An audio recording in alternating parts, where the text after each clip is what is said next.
Hello friends, Tanya here for Trinity Stamps, and today I'm going to play with some Christmas baking. I haven't played with this stamp set yet, but I thought this would be the perfect time to pull it out and give it one last go before the Christmas season is over. I am not going to have another video for Trinity Stamps before Christmas, so this is my last Christmas themed until next year. I decided to color this fella kind of like an elf instead of like Santa, despite the bushy white beard. I chose several different two tones of Copic markers, and I'm just doing some simple shading and sometimes just simple one color coloring. He's going to have a slightly darker complexion. I'm using E17 and E13 for the skin tone here. And you could use a little R20 to add a little pinkness to the cheeks and the nose, but I think these tones have enough redness to them. I do want to make gingerbread cookies, so I'm using a couple of, I think I'm using E17 and YR24, I believe it is, to color the gingerbread. We'll have to take a peek when I get there.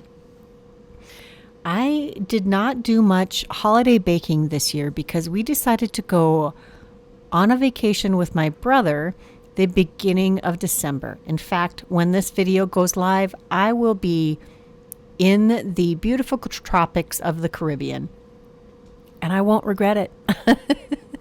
My kids are all grown, and so they take care of Christmas with their families without me. There isn't that dependence on me to create all the festivities. So sometimes I get to go have fun on vacation and then come back to all of the family fun without having to do all of the extra family preparations. I do have to decorate my house a little bit and, of course, do all the Christmas shopping for the grandchildren and my children and their spouses. And then for our sets, okay, all right, I got to stop thinking about all of that because there's a lot of Christmas shopping I need to get done before Christmas comes around. It is amazing how quickly all of this comes up when we definitely know when Christmas is going to happen every single year. It just sneaks up on us.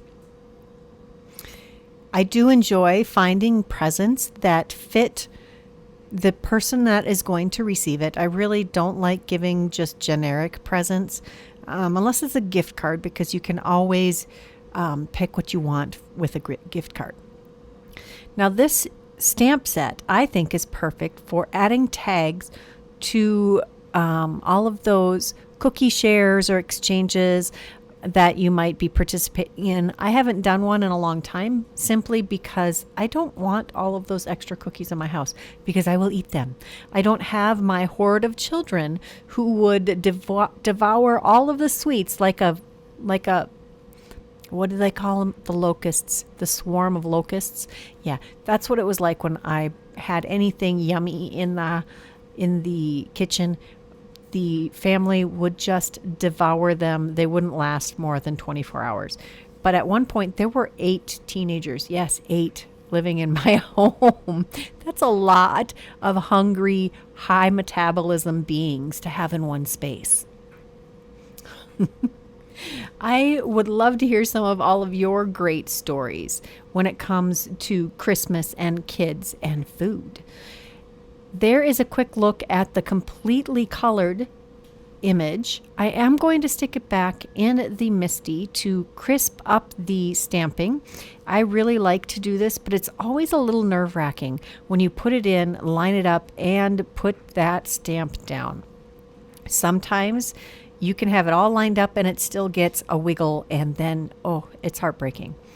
Next, we're going to take the coordinating dies, and this is the Baking Spirits Bright stamp set. I know I keep calling it Christmas baking, but it's Baking Spirits Bright, which is actually one of the sentiments included in this stamp set, which I think is adorable. And again, perfect for that cookie exchange idea. I'm lining this die up around our lovely colored image, and I cut that out in my die cutting machine, and then I pulled out a sparkle pen There is actually a sparkle pen available in the Trinity shop. I believe it's a Nouveau shimmer pen. I will have that linked in the description box below. I got this particular sparkle pen in a kit at one point, and I've had it in my drawer for a while. You use whatever shimmer you got. We've even got the liquid pixie dust that you could use with a paintbrush. Next, I have stamped these sentiments in VersaFine Nocturne ink and then heat embossed them with clear embossing powder. And do you remember a few weeks ago when I did some techniques with the vintage tin tile foil plate and created these panels? One that's glimmer hot foiled over some lunar paste.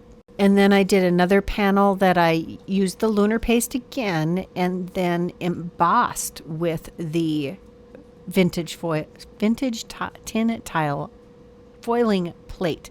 Well, this is that panel.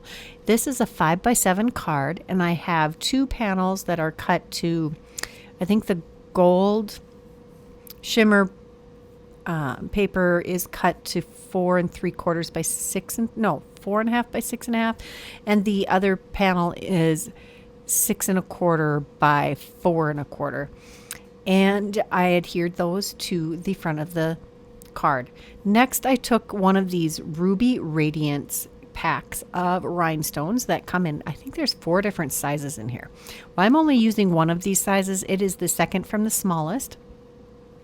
And I'm going to add those to the centers of each of those little tin tile designs throughout this panel. And I just wanted that extra pop of sparkle just to fill it out a little bit more. I wanted it to be just a little more special, which, wow, that's a whole lot of sparkle. I'm holding this up and I still don't think I went overboard, but it is very, very sparkly.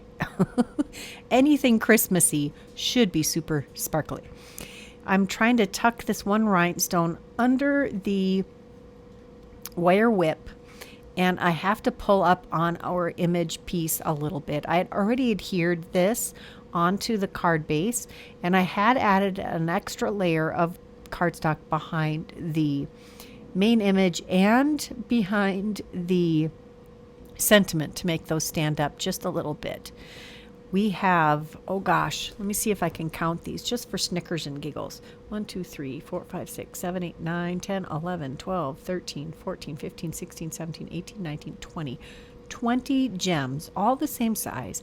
And you will see that I barely touched the volume in this container of gems. Trinity Stamps is very generous in the embellishments packets. Next, we're going to use an oldie but a goodie. This is the Starstruck 6x6 stencil.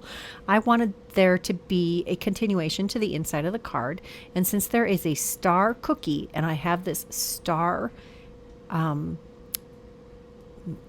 stencil, I thought I would add that to the inside. I'm just using some gathered twig distress oxide to stencil this on the inside of the card. I do end up adding a little tape here. Be smart, don't be like me. Tape it down to begin with because you think you can hold it down just fine, but yeah, really can't. It does start to shift. It doesn't really affect this overall because this did not have to be a really precise stenciling, just give you the rough image. And look at that. It is this beautiful array of stars, which I think could look like a spray of cookies. And we'll adhere the Sentiment Baking Spirits Bright on the inside. I used every stamp in this stamp set on this card.